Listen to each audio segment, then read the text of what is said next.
welcome back to Heart of the Holte here with the Villa FIFA podcast. I'm joined with my good friend. He's returned from Madrid. Dan Wiseman, how you doing, buddy? Oh, it's good to be back. I missed it. I really have. And obviously, last week it's probably 2 weeks ago now. We've had a bit of a break from the podcast. We had Jack Cudworth on, one of our writers. It was great to have you on, Jack. Obviously, we were talking about Sheffield United, but as we were getting thumped 4-1, Dan, you were watching Madrid win 4-1, actually, weren't you? Yeah, it was actually quite nice to stark contrast. Yeah. It was, but it was terrible as you were saying. I was away and I didn't get to watch the game. I was about to say unfortunately at the end of that sentence, but I'm actually going to say fortunately I didn't get to watch the game. I've watched back the highlights. I was watching the goals coming live. I had the commentary up on my phone, and it was just a disaster. I mean, on every front. I think the fact that confused me so much is that we had so much of the ball and managed to do really very little with it. I mean, for 61% possession, we managed 2 shots on target. And shocking. Yeah, it is, and I think that suggests that there's real problems going forward. The fact we scored 4 goals shows there's real problems at the back, and we've really got to turn things around against Blackburn, because they're a team who are, they're not a pushover on exactly the same amount of points as us. Conceded far less goals. Bradley Dack is on fire. And if we show them, a similar kind of Villa performance that we gave to Sheffield United, we could be in trouble again. We could, mate, and it would be very typical of us to sort of rest on our laurels and kind of go there and be quite conservative and not have a lot of the ball. And although we are away from home, I mean, realistically, we should be dominating the play, shouldn't we? I'm hoping to see Yannick Bolasie, who's supposed to be fit. I think that I'm not sure if I'd throw him in straight away. I mean, I say this a lot, but I don't really envy Bruce in the team selection, because I think that there's not many players that can really say that you should be in the team week in, week out now after the past few performances. Really, is there, mate? No, that's the problem. I think you look at James Chester, who has been Mr. Reliable. We've praised him so many times on this podcast for his performances and his consistency more so. But even he has very sketchy at points. You can certainly point fingers at a lot of players in this team at the moment, and I'm not going to single Chesney out as the main problem, but it says a lot that even he is becoming questionable, and we really have to start establishing some sort of solidity, because we look so leaky at the back, and you can't go to teams like, and no disrespect to Sheffield United, Bruce, right up there come the end of the season. I think that was him trying to excuse himself. I can't see that being the case, but no, as I said, it's just a poor performance all round. I feel for the fans that went down there. Obviously, I know there was some trouble in the away end as well. It's just a bad day for Aston Villa all round. It's not really what we want to see, is it, mate? And Bruce seems to think that Sheffield United are going to be there come the end of the season, as you say, mate. And if judging off that performance, I think it's fair to say they will be and we won't be, isn't it? Yeah, it's all round. I think we've got to look ahead. Because I think Bruce now. I don't think there has been a point in the last. I think ever since his arrival at Villa, he's divided opinions right from the get go, and there's always been sections of the fans that have wanted him out since day one. And I think on 2 weeks ago on Saturday, I think we reached the peak. I think a lot of people that were Bruce in were finally convinced, and I think as a fan base we were really pushing for his sacking. And I don't think it's ever. I don't think I've ever seen it come as close to that.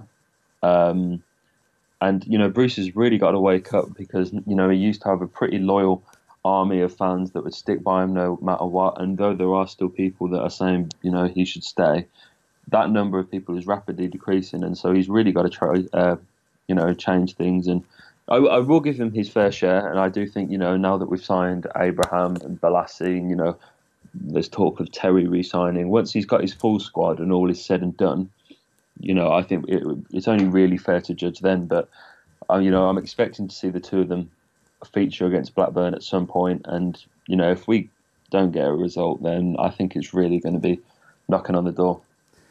You say that, mate, but Bruce has had 2 years now, hasn't he? And it's clear that I know. Although John Terry said he'd like to stay, and there's been all this talk of would he come back? Yes, he would. No, he wouldn't. Whatever. The new owners, when they come in, said they wanted to take a different approach. Bruce, we were linked with the Scottish centre back. The name slipped, and also the French one, and he left them both very late. And he was even told with the one from Scotland, he says, don't bother coming in for him. He still tried, and it didn't work. And now the fact and as much as I know, me personally, I would welcome John Terry back with warm arms, with open arms. Sorry, it's completely going against what he's been instructed to do.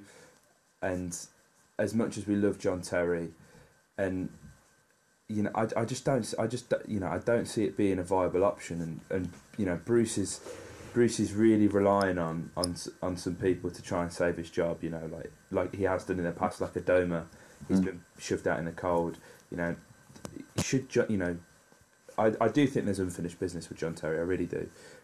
But I don't think it's his job to come in and save Bruce's job.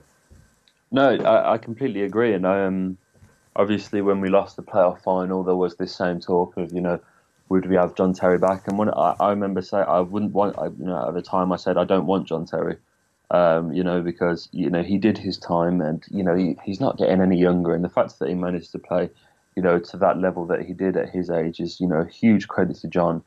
But I was saying that we need to take a more youthful approach, look towards the future, and we just didn't do that. Like it's not even like we kept the same approach. We didn't make any approach at all. Yeah. Tuanzebe came in, and he's a wing back, under the Bruce regime, and Jednak, I think with time would fill in at centre back, but the problem is we just haven't got that time. Really, every season that we're in the Championship, the club state gets desperate and more desperate and more desperate. And we need to start getting results now, because the longer we give this, the more we start to model a lead.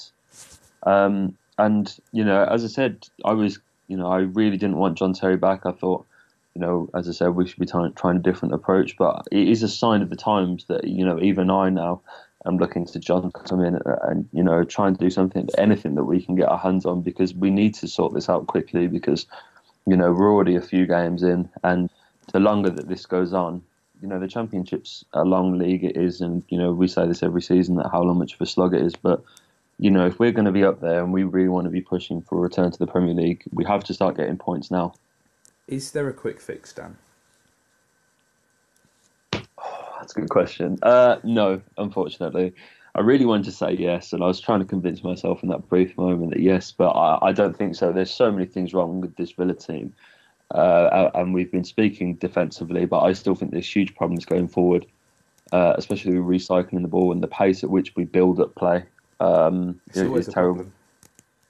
It always has been. I'm still not happy with the brand of football, though it's getting better. But I think that's due to the nature of players that we've signed, like McGinn, El Ghazi, who are, very technically gifted players. It makes sense to play to their strengths.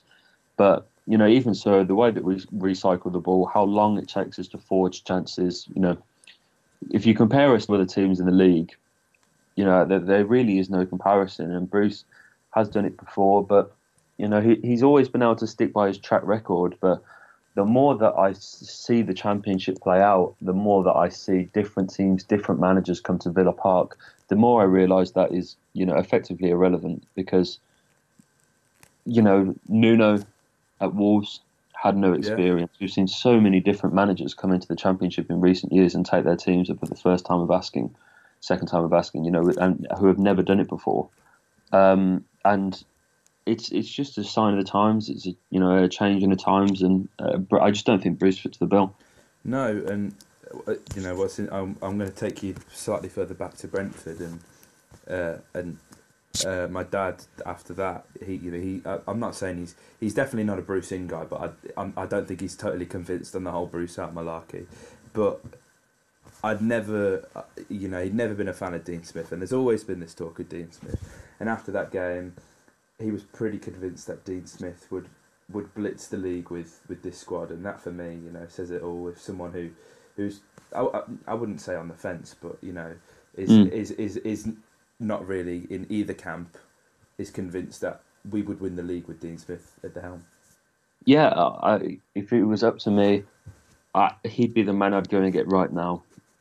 He is a perfect candidate, in my opinion. I think the only thing that doesn't play into Dean Smith's strengths is that I think the owners, if they were to make an appointment, would want quite a glamour signing. Yeah.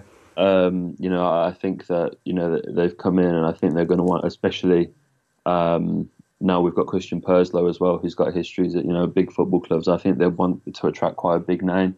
But Smith, when you look at what he's doing at Brentford, you can only imagine what he could do with a squad as big as ours, with a budget like ours, with a fan base. He's a Villa fan. Everything just seems to make sense. He's everything that Steve Bruce isn't, and it would be great to see if the team play that kind of football. But we can't talk hypothetically like that. It'll only get me down. I mean, talking about a glamour signing, mate. I'll throw a name out there for you, Rafa Benitez. The guys. I think he deserves huge praise. Huge praise. I mean, I genuinely think he's one of the most underrated managers going. And I think with the Mourinho situation going on at Man United, if they were to sack him and needed someone to come in and steady the ship to the end of the season, I don't think they could go, do much better than going for Rafael Benitez. He's managed Real Madrid, Chelsea. He's done it all, mate. He and the fact he got a top 10 finish with Newcastle last season, considering the money that they didn't spend and how toxic the club was around the whole ownership, he's a great manager. And yes, you're right. He's just a list of many managers. I don't think genuinely. I think most managers in and around the Championship and the Premier League could do a far better job with this Villa team. It's frustrating, isn't it? It's incredibly frustrating, and Steve Bruce. I mean, if for you guys listening at home, if you watched the last video that we did, which was a Steve Bruce out video that I filmed, it seemed to be received really well actually. So appreciate everyone that watched that. Almost 2,000 views, which is second highest on the channel, I believe. It's just it's pure frustration. It is pure frustration, and I've had time to rationalise my thoughts a bit more than I did then. But it's just even thinking 2 weeks later, I'm still thinking anyone could do a better job at this point. Yeah, it's a crying shame. It's a crying shame, and when you look back at the results that we've had so far this season, they haven't been good enough. We haven't really had one good performance for 90 minutes. Our best performance of the season was probably Hull. And that's saying a lot, mate. Yeah, it was. And we were dire in the first half. And I only think, and we were better in the second half, but I feel it was more Hull's downfall than our upgrade. Wigan, again, we rallied in the second half, but we should never have been in that position anyway. Yeovil was a snooze fest. Ipswich, Brentford and Reading. The fact we only got 3 points bursting away as well in the cup. Shocking. Yeah, it really was. It really was. And the fact that from those 4 games, Ipswich, Brentford, Reading, and Burton.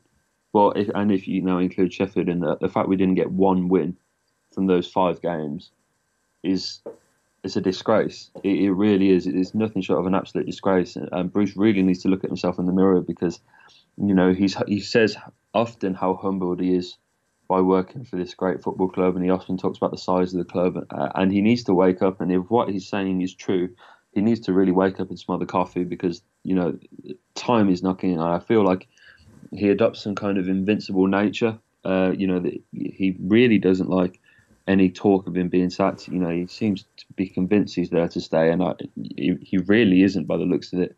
I wrote in an article that I did a couple of days ago for Heart of the Holte about Christian Perslow, and he essentially ushered Benitez out the door at Liverpool, and we all know the legacy that man had there. This man's got no time for emotional baggage.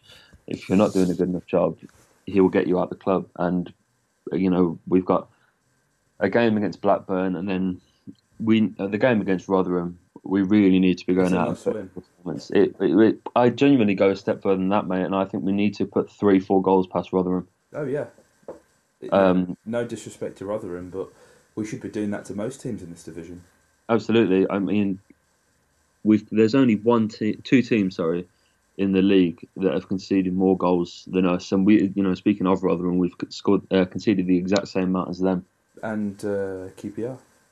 Yeah, yeah. I mean, it's the less said about it, the better, mate. And I don't want to sound like a broken record and keep making the same points, but the truth is there for everyone to see. And if we don't see an improvement in the next few games, we need to sack Bruce. We need to do it quickly because we're fast running out of time. Yeah, and talk it. People who would defend Bruce or possibly consider giving him more time, saying, "Oh, look at." And I know you mentioned earlier about signing Balassi and Abraham, but you can forgive that if the attackers are scoring plenty of goals because I mean goals win games, but we're not scoring that many goals, are we? No, and like, don't get me wrong. I was delighted. I was as happy with the signings of Balassi and Abraham as much as any fans were, but they to me just feel like glamour signings. It's papering Um, over the cracks. it really is, and I feel like it's a similar situation to what Arsene Wenger got himself in his last season at Arsenal. All the fans were crying out for defensive solidarity, just as we are. And he went and signed the likes of Aubameyang, Lacazette, and those kind of attacking players. And obviously, Tammy Abraham's got a great record in the Championship, and Yannick Bolasie, though he's never played in the Championship, has had great quality in the Premier League. So I have no doubt in saying that he'll make the step down quite comfortably. But it's just not where we needed players. No. And I have faith in Kodja. I like the look of El Ghazi from what I've seen. The fact that he probably was the only positive from the performance against Sheffield United, in the fact that he grabbed a goal. A very good assist by Glenn Whelan also. Yeah, we should give him credit because Because we've he's not made a given few him a lot good before. assists, actually. Yeah, no, Yeah. absolutely. But yeah, I didn't get the feeling that it was anything more than an attempt to win back over the fans. It's not where we need the players. If you genuinely, even now, if you offered me the chance to swap Abraham and Vlasi for a centre back and a wing back, I'd take that every single day of the week. I think everyone would, mate. Yeah, you're speaking hard truths, mate. Hard truths. Nothing less. Nothing less. You can get that and that only on the Villa podcast. So we've touched on it a bit before. We'll go back into Blackburn. As we say, must win for both Bruce and the boys away from home. Blackburn. I mean, as you said earlier, on same points as us. They're if you look at them, they're having a successful season. We're not. Who's coming into this game feeling good about it? Blackburn. Yeah, is the simple is the simple answer. Although they didn't have a very good result last time out, they too lost 4-1 away from home, though to Bristol City. But they're a newly promoted team. Those kind of results won't faze them. They never came up here, into the Championship with the intentions of pushing for promotion. I'm fairly sure if you'd spoken to the guys around Ewood Park, they would all have been happy with just surviving, given the state that the club's in. Regarding their ownership, it's a big club, and this is the fixture that they would have, when the fixture list came out, they would have been looking at, when are the Stokes at home, the Villas at home, and they're going to be right up for this game, because we're a scalp and we're very, very vulnerable at the moment. They've got a club like Villa coming to Blackburn. It's going to be a big day for them, and their fans are going to be right up for it, and I'm sure the team is as well.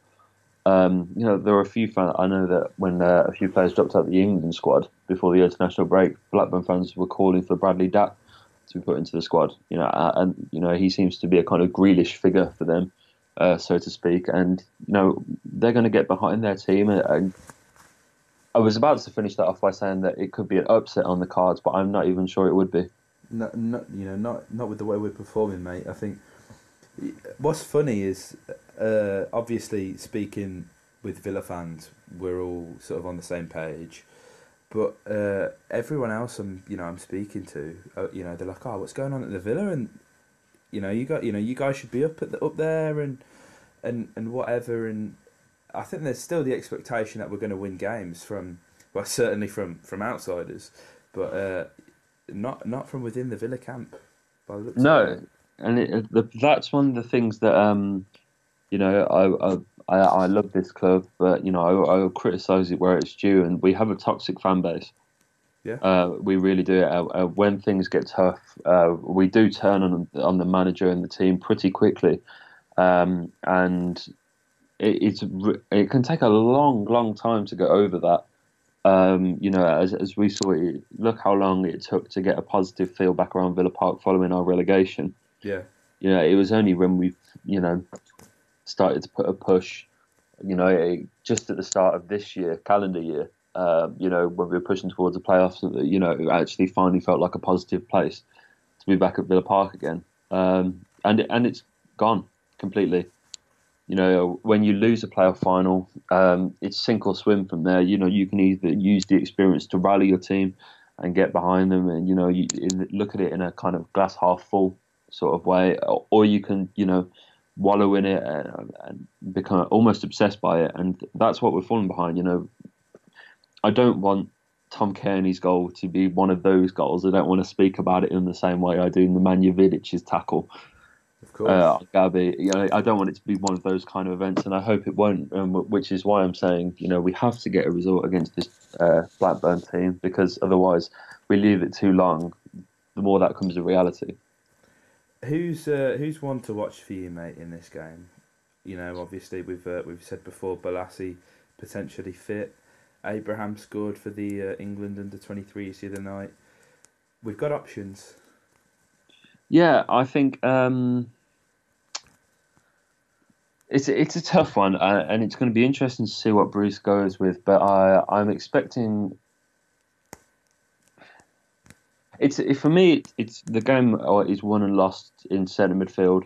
Yeah, I feel like a team like Blackburn, if we control the midfield and command the midfield, and we get ourselves on the ball, we play the right holding midfielder, and potentially, this is a game where the likes of Whelan will thrive. These kind of games we often see him putting in a good performance. And if we can take control of the ball, I'm fairly confident we can establish some dominance. And I'm looking to the likes of McGinn, Grealish. As I said, Whelan will probably be the one that plays.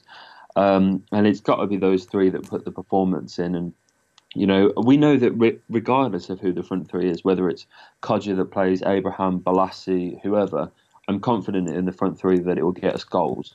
I think, if we play the right football, we know that. But as I said, we've got to look at centre midfielders, because they have to take some of the weight off the defence. And the defence is getting a lot of criticism at the moment. But it has to be said that the midfield has been appalling defensively so far. Literally everything just seems to flood through our midfield, and that was the case against Sheffield United.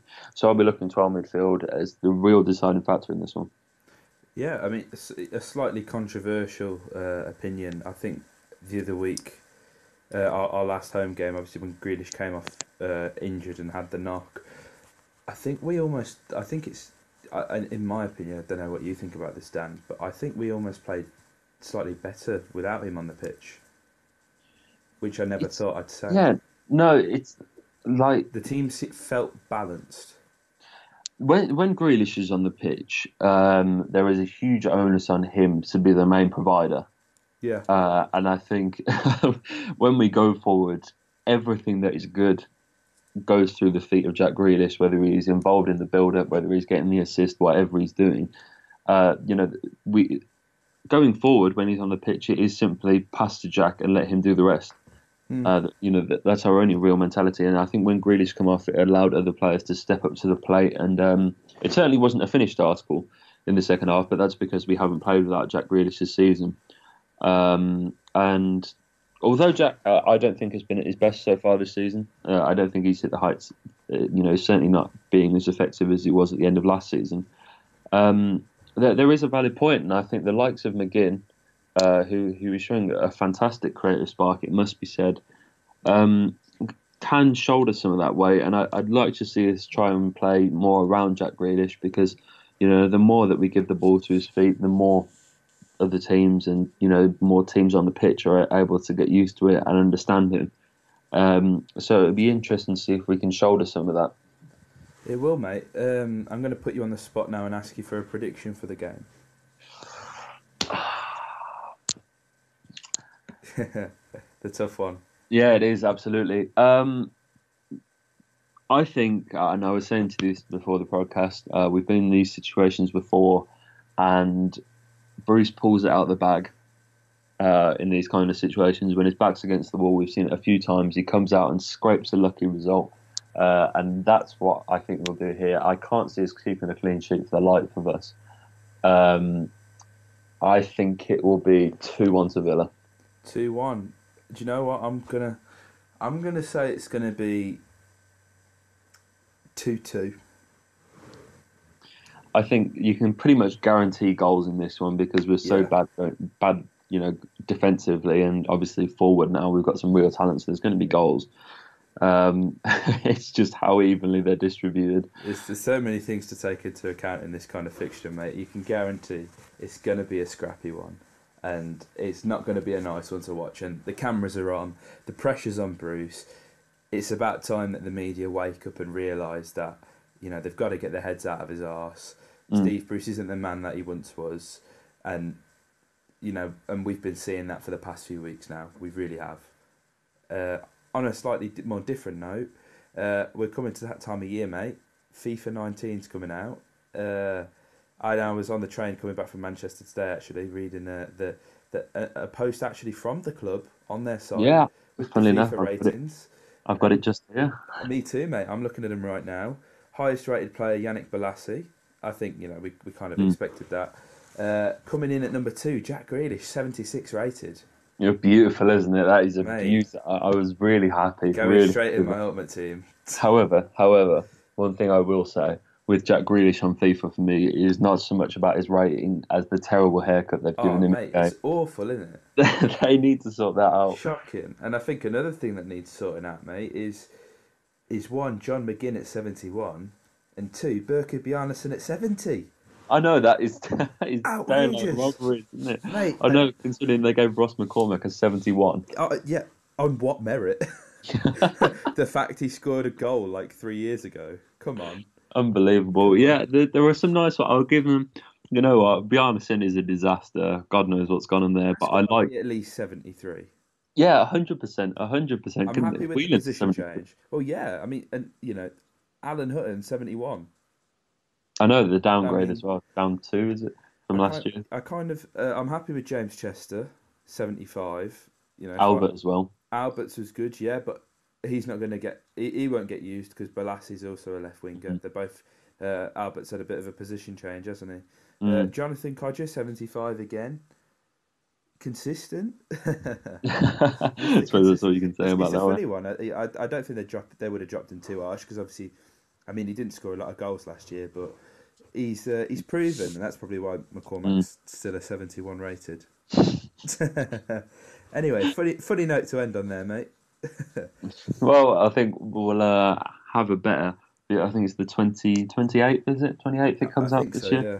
So we'll be able to dissect how it plays with them. But it looks quite positive. It should be a decent team and a good bit of fun to play with. Definitely, mate. It's been great having you back on the podcast, Dan. Real good fun, man. Thank you very much. Thank you guys for listening. You may or may not be seeing some changes to the podcast coming in the coming weeks. So hopefully you guys will enjoy and appreciate that. We're working hard. Really hard on the blog and stuff at the minute. We're trying to take this places. We've got some really exciting stuff planned for a couple of months' time. So we hope you guys stick around. We're extremely close to 600 subscribers. We're actually 10 off at the minute. The support on the channel lately has been really good, and I know we haven't uploaded in a week, but we kind of needed the time off, I think, to set us good, for the rest of the season. So yeah. Any last words from you, Dan? I would like to end on a note. We're on 1,935 views for your last video down on the Steve Bruce out. And it's been the main focal point of this podcast. So I think if we could get over the 2,000 views barrier, That would be amazing. We only need 65 more of you. So, you'll be on the video if you're watching on YouTube for this one. So I'm sure it'll come up in the recommended. So give that a click, give that a watch. And I think if we could get it over 2,000, that'd be great. Thank you very much, mate. Really appreciate that. And also, while you're at it, check out Dan's article. It will be linked below if you're listening on YouTube about Christian Purslow. A really interesting read. And there's been a few articles about him already, but this one certainly was a really good read, Dan. Oh, thank you very much. You're too kind, too kind. Touche. You've missed me, haven't you? I've missed you, mate. I'm looking forward to this podcast being back, mate. I am. So let's hope for 3 points. If you enjoyed this, hit a like button. Subscribe, as we're close to 600 subscribers. If you're listening on SoundCloud, give us a follow. Comment your thoughts below, as we've had a lot of positive comments on the podcast recently, Dan. I think, have you noticed them? Yeah, absolutely. It's great to see the interaction, isn't it? It really is, and I think we're growing at a nice rate now. So thanks for the support, guys. Stay tuned for next week. Up the Villa.